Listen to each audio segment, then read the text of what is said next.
Hello বিয়াস, আসসালামু আলাইকুম। আশা করি সবাই ভালো আছেন, আমিও ভালো আছি। আজকে আপনাদের সঙ্গে একটা শেয়ার করব, যেটা হচ্ছে যে আমাদের যমুনা সেতুর যে দুই পাশে গাছগাছালি এবং মাঝখান দিয়ে রাস্তা করছে একটা, যেটা হচ্ছে বাইপাস রাস্তা। এই রাস্তাটা মূলত তৈরি করছে হচ্ছে বাইকারদের জন্য, যাতে বাইকার হচ্ছে যে মাঝখান দিয়ে গেলে অনেক জ্যাম হয়, এই কারণে তাদের জন্য একটা নতুন লাইন তৈরি করছে। খুব ধন্যবাদ জানাই এই যমুনা সেতুর যে প্রধান আছে তেনাকে জন্য দায়িত্বগত আছে, ধন্যবাদ জানাই।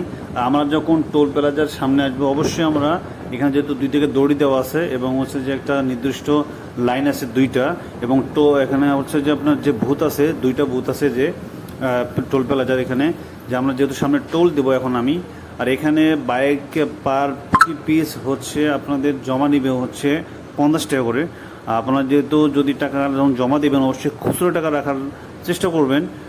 50 টাকা দিকে 100 টাকা বা 200 টাকা, আর আপনারা 500 টাকা 1000 টাকা রাখবেন না। এমন সময় তারা এটা দিতে চায় না বা তাদের এটা সমস্যা হয়, দিতে অনেক সময় লাগে। তো আপনারা এটা চেষ্টা করবেন।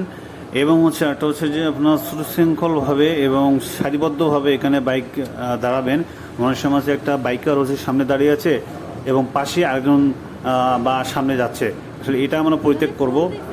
যেহেতু পাশে একটা লাইন দেখতে পাচ্ছেন, আমি দেখালাম। সো সবাই ভালো থাকবেন, সুস্থ থাকবেন, আল্লাহ হাফেজ। সবাই ভালোভাবে রাইড করবেন।